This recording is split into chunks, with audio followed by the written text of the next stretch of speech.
life sucks. You live in a tiny flat share studio in a high-cost city.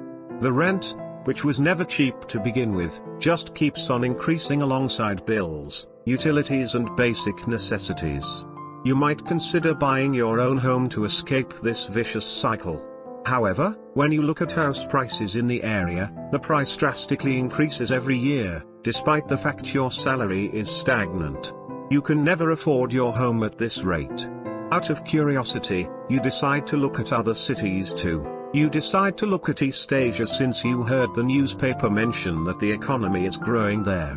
You look at how much the average rent is. It is more expensive than you were expecting, but it is not that bad. You then decide to look at how much it costs to buy a home, and oh boy, it is catastrophic. It is much more expensive than your home city, in absolute terms. Yes. You heard that correctly.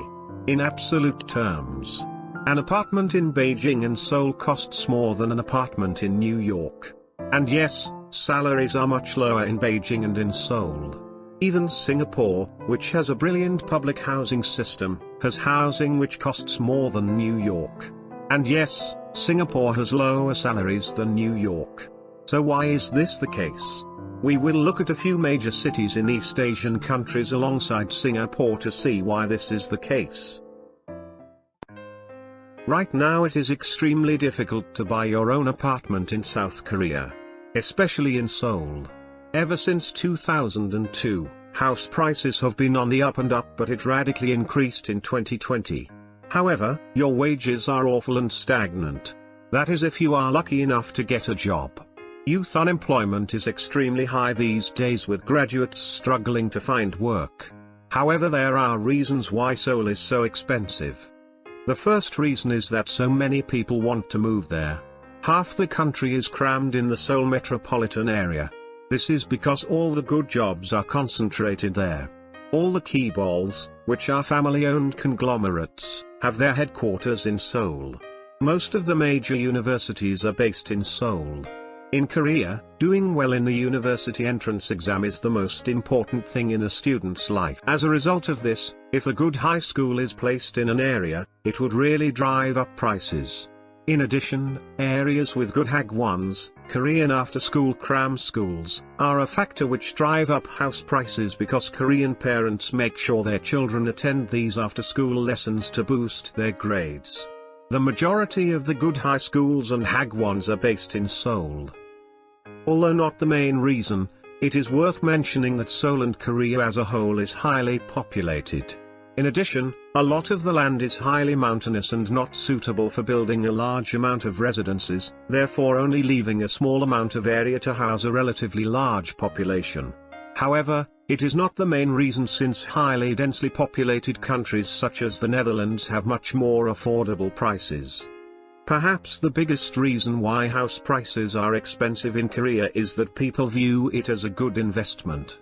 I know most countries such as my own country, the UK, view real estate as a good investment, but this is especially true in Korea. It is seen as a very secure investment for retirement. The elderly poverty rate in Korea has exacerbated this, since people do not want to be living in poverty for retirement. Therefore there is a big demand in investing in real estate capital gains in the future and a source of passive income.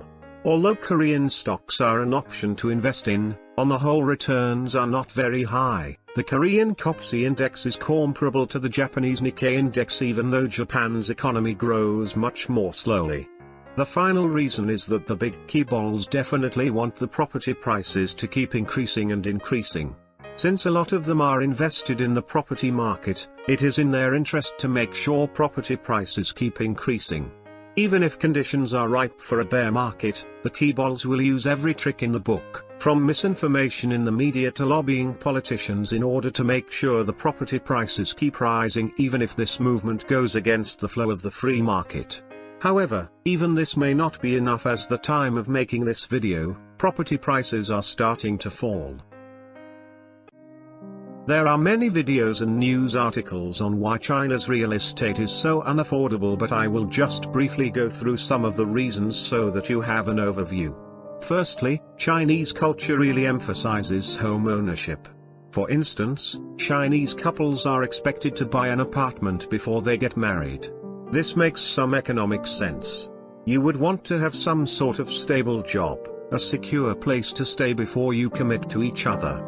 Families pressure their children to buy property, but they also help their child get to purchase an apartment. In the West, traditionally a single person would try to buy their own property.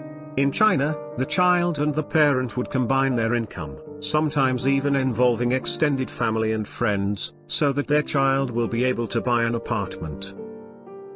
This is one of the main reasons why Beijing and Shanghai property are much more expensive than New York City in absolute terms, due to the fact although salaries are lower in Beijing and Shanghai, combining the incomes of the entire family would definitely increase the monetary firepower of Chinese buyers.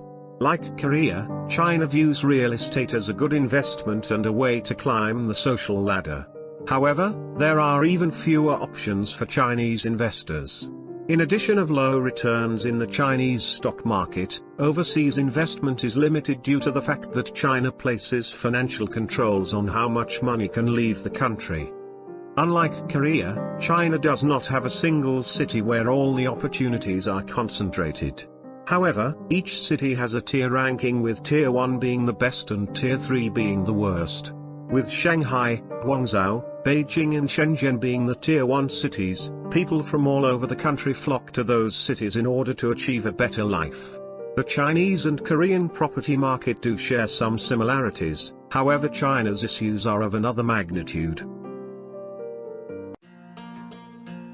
This should be pretty obvious since Singapore is a global financial center with tons of international companies flooding in and foreign investors waiting to get into the Singapore market. However, I would like to mention two words that would complicate this. Public housing. During the 1950s, due to the success of Singapore's port, immigrants flooded into the country. Construction failed to keep up. Overcrowding was commonplace and racial tension increased. Also, Singapore experienced a massive fire which burned down a lot of homes. This did not help the situation. Singapore's Housing and Development Board decided to rapidly increase the supply for the poor and to rehouse all the people who lost their homes in the fire. Since this was successful in solving the housing crisis at the time, Singapore began to offer high-quality subsidized housing to its population. However, in the 2000s, there was an overabundance of apartments and Singapore decided to reduce the construction of apartments and only building when the demand is present. In addition, with an increasing population, there is a huge supply of foreign investment driving up the prices. And unlike China and Korea, there is no countryside to escape to. Japan is a bit of a weird one. The main reason is that property outside of Tokyo is actually quite affordable, and even Tokyo is not wildly expensive like Seoul and Beijing. A big reason why property prices are not so high is that Japan had a big bubble during the 80s and 90s and it hasn't recovered from it since then. In addition, a declining population means that there is less demand for property. There are plenty of abandoned Japanese villages in the countryside. Japan will need its own video. Although this is not a detailed video on why East Asian cities are more unaffordable than most cities in the world, despite the fact that East Asian cities don't have the highest salaries. I hope this has given you an insight on how unaffordable property is in the real world.